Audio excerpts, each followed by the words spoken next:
is her third one. So, Yeah. Yeah, this is her third one, and then she started, the very first she started with the headband, very thin one.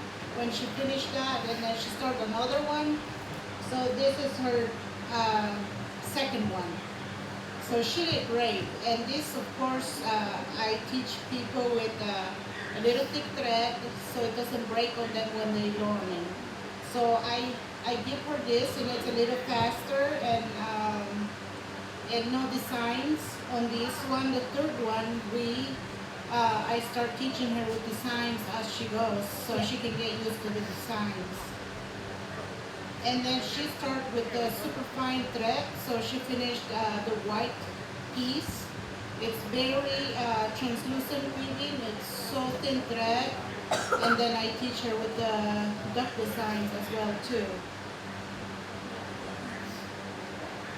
And then she made a wall hanging, and on the wall hanging she made a lot of designs on this one. Can you talk about the designs?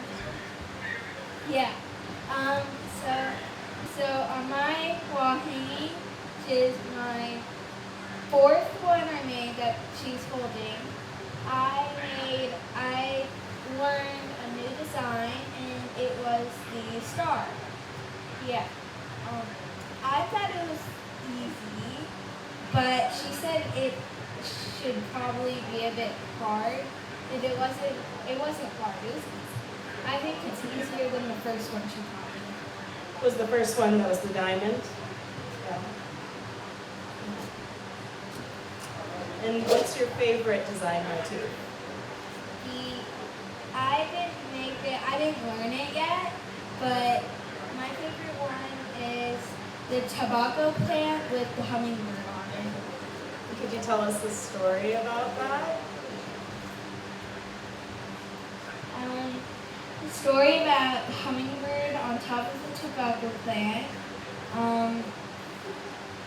It starts with a young girl who sits under a tobacco tree every day doing her weaving like mine, and then a boy started walking by every day to go hunting in the woods. And soon, soon he fell in love with her, and so he wasn't actually hunting, even though he brought a deer, but it was deer skin with ash inside of it.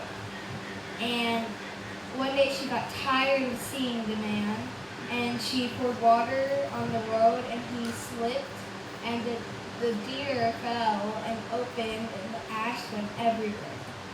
So, yeah, and then he never came back, and then she noticed a beautiful hummingbird coming by every day, and she just thought it would be beautiful in her weaving, so she shot it down and wove it into her weaving, and I think she went to bed with it or something, and at night it turned into the name.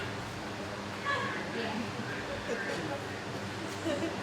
Yeah, so she shot the hummingbird, and then she tucked it under her pillow and decided the next day she wanted to weave on her weaving, but it couldn't happen because it turned into a man. So in the middle of the night they talked, and they decided to leave together, so they left at midnight. When the parents woke up, they're not there anymore. So that's the moon, Ishbalamke, and Hunaku is the sun. That's the god of the sun and the moon. That's the story about that my parents tell me, my dad tells me when I was a little girl.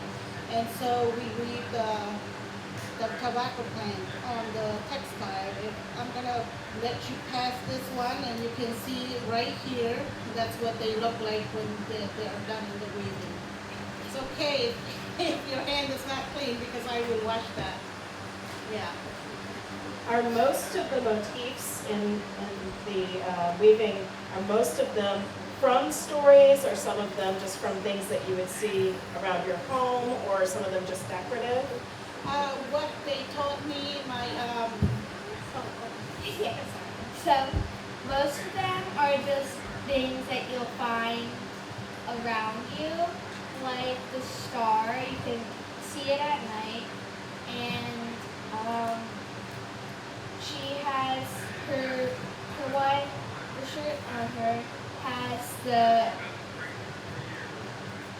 like a reindeer or something. I don't. Yes, know what that we do with reindeers on Yeah. them, and then a horse, and you know we have deer in our area, and you see them, you read them, and also the men on the horse that represent the Spanish people who came to our indigenous area a long time ago.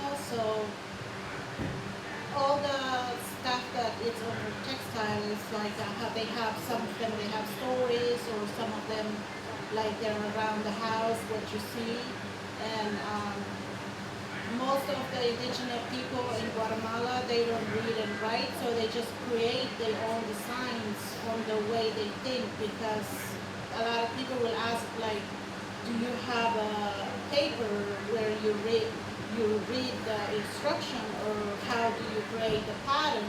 So we don't have a paper because we don't know. My mom and my sister and most of the old indigenous that they don't know how to read and write, so they just create it on their own way how they wanna make the designs. If you see a textile from 1970s or something like that, you see it, they're not like straight lay down, like you know, like you draw in the paper, like a picture you want to draw. So it's just like that. It comes in the textile, which is very, very interesting when you see a textile that's been passed down to generation and they still live. And now here we are. I live in Tartaglia for 17 years, and I am so happy to share my textile with other people and my daughter. And it happened to be lucky. I got married to a Greek boy, and I live in a town of the Greek people. So my kids have lucky life, like mixed with Mayan indigenous and then Greek people. I think that's very interesting. Yeah. Thank you so much, everyone. Yeah, thank you